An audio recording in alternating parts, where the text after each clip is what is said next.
When we were looking around for a name, a way to name the first community garden here in Dothan, I naturally kind of leaned toward this figure in the community that I grew up with. That figure was Katie Hayes Kirkland, known in the community as Aunt Katie. Jackson knew Aunt Katie when he was just a kid, but some of his fondest memories of her were from just a few years ago when he was setting up Aunt Katie's community garden. Once or twice a week, I would walk and sit over on the back porch.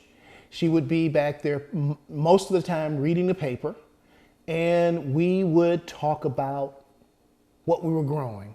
Aunt Katie's community garden helps teach Dothan kids how to grow their own vegetables and eat healthier. Katie ran a daycare in Dothan for 35 years. Teaching and working with kids was important to her, and nobody knows that better than her son.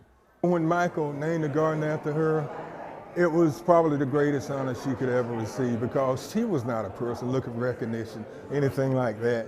She was just doing God's work. Aunt Katie may have passed on, but her legacy will live on with the community garden.